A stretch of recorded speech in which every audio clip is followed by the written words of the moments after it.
வணக்கம். நீங்கள் இணைந்திருப்பது உதயன் டிஜிட்டல் வலையொலியின் பிரதான செய்திகளுடன். செய்தி தொகுப்பு உதயன் டிஜிட்டல் செய்தி பிரிவு. செய்திகளுடன் இணைந்திருக்கும் நான் லிஷா தரணீஸ்வரன்.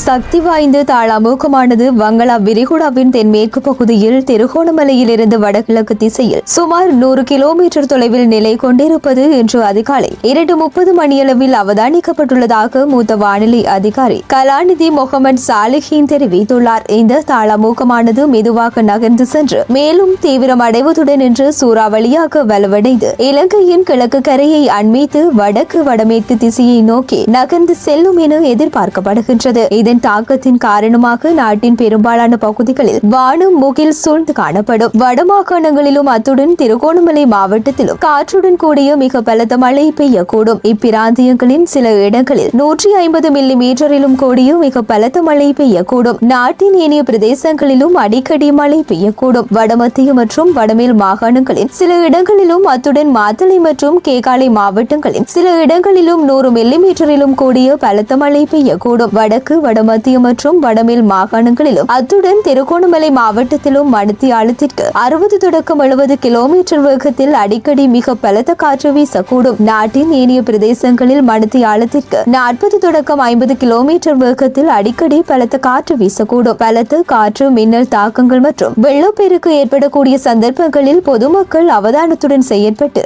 இழப்புகளை அல்லது சேதங்களை தவிர்த்துக் கொள்ளுமாறு கேட்டுக் கொள்ளப்படுகின்றனர். வங்களா விரிகுடாவில் சக்தி வாய்ந்த தாளமுகம் சூறாவளியாக வலுவடைய இருப்பதனால் நாட்டை சூழ உள்ள ஆழமான மற்றும் ஆழமற்ற கடல் பிராந்தியங்களுக்கு மறு அறிவித்தல் வரையில் மீனவர்களும் கடல்சார் ஊழியர்களும் செல்ல வேண்டாம் என எச்சரிக்கப்படுகின்றனர். நாட்டை சூழ உள்ள கடல் பிராந்தியங்களில் அடிக்கடி மழை அல்லது இடியுடன் கூடிய மழை பெய்யக்கூடும். நாட்டை சூழ உள்ள கடல் பிராந்தியங்களில் மணித்தியாலத்திற்கு 40 தொடக்கம் 50 கிலோமீட்டர் வேகத்தில் வடகிழக்கு திசையில் இருந்து காற்று வீசும். இந்த காற்றின் வேகமானது மணித்தியாலத்திற்கு 60 தொடக்கம் 70 கிலோமீட்டராக அதிகரித்து காணப்படுவதுடன் கடல் பிராந்தியங்கள் அடிக்கடி மிகவும் கொந்தளிப்பான நிலையில் காணப்படும். மட்டக்களப்பு தொடக்கம் திருகோணமலை ஊடாக காங்கேசன்துறை வரையான கடல் பிராந்தியங்களில் கடல் அலையானது 2.5 தொடக்கம் 3.0 மீட்டர் உயரத்திற்கு மேலெழக்கூடிய சாத்தியம் காணப்படுகின்றது. இது கரையை தொடக்கூடும் தரை பிரதேசத்திற்கு தாக்கத்தை ஏற்படுத்தாது என்றார்.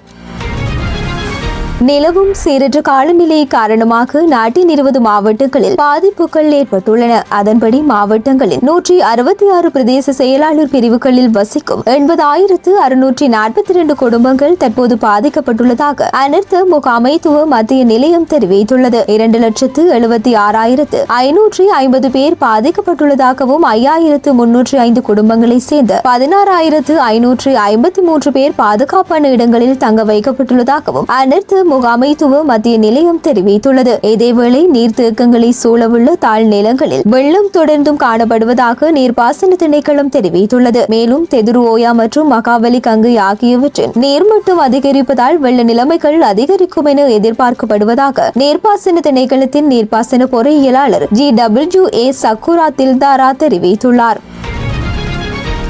சம்மாந்துறை மாவடி பள்ளியில் மாணவர்களை ஏற்றி சென்ற உளவு இயந்திரம் வெள்ளம் காரணமாக கவிழ்ந்து விபத்துக்குள்ளானது. காணாமல் போனவர்களில் மற்றும் ஒருவர் உயிரிழந்த நிலையில் இன்று காலை சடலமாக மீட்கப்பட்டுள்ளார். இவ்வாறு சடலமாக மீட்கப்பட்டவர் உளவு இயந்திரத்தின் சாரதிக்கு உதவியாக பயணித்தவர் எனவும் அவர் வாகன புகை பரிசோதனை மேற்கொள்ளும் அதிகாரி எனவும் தெரிவிக்கப்படுகின்றது. குறித்த அதிகாரியினது சடலம் பிரேத பரிசோதனைக்காக சம்மாந்துறை ஆதார மருத்துவமனைக்கு கொண்டு செல்லப்பட்டுள்ளதாக சம்மாந்துறை போலீசார் தெரிவித்துள்ளனர். இதேவேளை நேற்று மாலை வரை காணாமல் போன மாணவர்களில் 4 உயிரிழந்த நிலையில் சடலங்களாக மீட்கப்பட்டிருந்ததுடன் அவர்களின் சடலங்கள் தொடர்பான பிரேத பரிசோதனைகள் சம்மாந்துறை ஆதார மருத்துவமனையில் மேற்கொள்ளப்பட்டதன் பின்னர் உறவினர்களிடம் ஒப்படைக்கப்பட்டுள்ளது. தொடர்ந்தும் காணாமல் போன ஏனைய 2 மாணவர்களையும் தேடும் பணிகள் தொடர்ச்சியாக இன்றும் முன்னெடுக்கப்பட்டு வருகின்றன.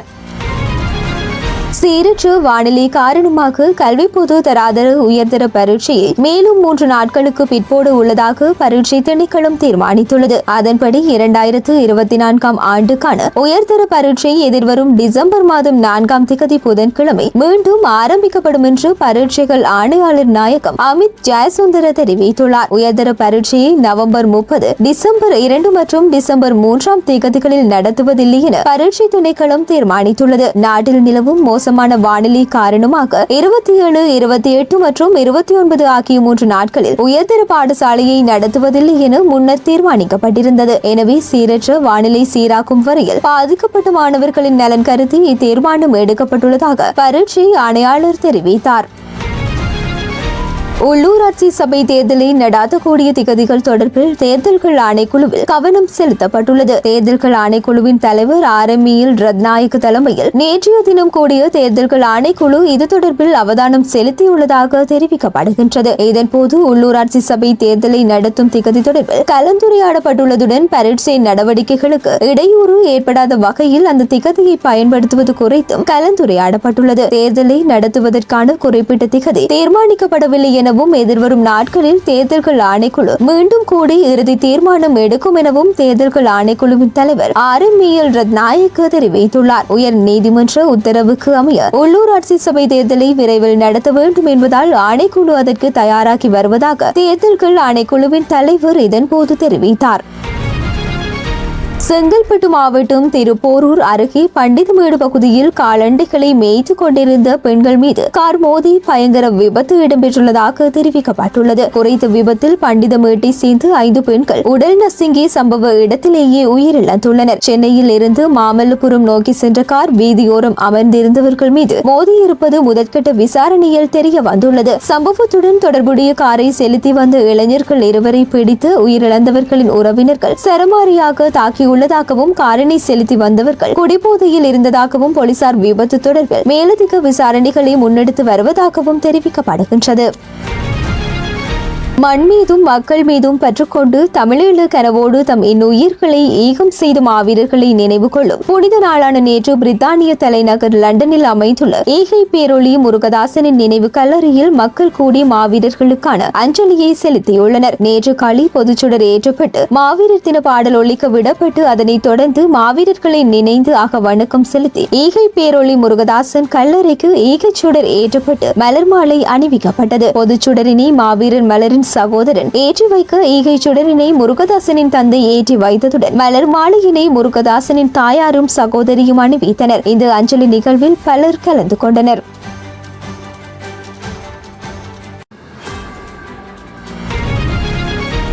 இலங்கை தென் ஆப்பிரிக்க அணிகளுக்கு இடையில் டேர்பன் கிங்ஸ்மீட் விளையாட்டரங்கில் நேற்று ஆரம்பமான முதலாவது ஐசிசி உலக டெஸ்ட் சாம்பியன்ஷிப் போட்டியின் முதல் நாள் ஆட்டம் தொடர் மழை காரணமாக 20.4 பந்து பரிமாற்றங்களுடன் முடிவுக்கு வந்தது. குறித்த போட்டியில் முதலில் துடுப்படுத்தாடிய தென்னாப்பிரிக்க மதிய இடைவேளைக்கு சற்று முன்னர் மழையினால் ஆட்டம் தடைப்பட்ட போது அதன் முதல் இன்னிங்ஸில் 4 இலக்குகளை இழந்து 80 ஓட்டங்களை பெற்றிருந்தது. எய்டன் மார்க்ராம் 9 ஓட்டங்களுடனும் டோனி டி சோர்சி 4 ஓட்டங்களுடனும் ஸ்லிப் நிலையில் பிடிகொடுத்து ஆட்டம் இழந்தனர். அசித்த பெர்னாண்டோவின் பந்து வீச்சில் மார்க்ராமின் பிடியை ஏஞ்சலோ மெத்யூஸும் விஸ்வா பெர்னாண்டோவின் பந்து வீச்சில் டி சோர்சியின் பிடியை கமிந்து மெண்டிஸும் எடுத்தனர். தொடர்ந்து டிரைஸ்டன் ஸ்டப்ஸ் 16 ஓட்டங்களுடனும் அணித்தலைவர் டெம்பா பவுமா ஆகிய இருவரும் 3வது இலக்கில் 32 ஓட்டங்களை பகிர்ந்திருந்த போது ஸ்டப்ஸ் லகிரு குமாராவின் பந்து வீச்சில் ஸ்லிப் நிலையில் திமுத் கருணாவிடம் பிடிகொடுத்து ஆட்டம் இழந்தார். மொத்த எண்ணிக்கை 54 ஓட்டங்களாக இருந்தபோது லகிரு குமாவின் பந்து வீச்சில் டேவிட் பெடிங்ஹாம் 4 ஓட்டத்துடன் போல்ட் ஆனார். இதேவேளை ஏஞ்சலோ மத்யூஸ் மிக துல்லியமாக 2 ஓட்டமற்ற பந்து பரிமாற்றங்களை வீசியிருந்தார். மதிய இடைவேளைக்கு பின்னர் மழை தொடர்ந்து பெய்ததால் மாலை 3 மணியளவில் முதல் நாள் ஆட்டம் முடிவுக்கு கொண்டு வரப்படுவதாக மத்தியஸ்தர்கள் அறிவித்தனர். ஆட்டம் முடிவுக்கு கொண்டு வரப்பட்ட போது தென்னாப்பிரிக்க அணி தலைவர் டெம்பா பவுமா 28 ஓட்டங்களுடனும் கைல் வெரின்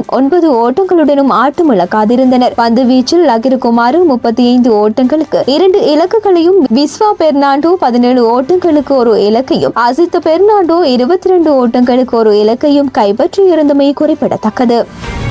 இத்துடன் உதயன் டிஜிட்டல் வலையொலியின் பிரதான செய்திகள் நிறைவடைகின்றன. தொடர்ந்தும் செய்திகளை உடனுக்குடன் அறிந்து கொள்ள எமது உதயன் டிஜிட்டல் வலையொலி பக்கத்துடன் இணைந்திருங்கள். வணக்கம்.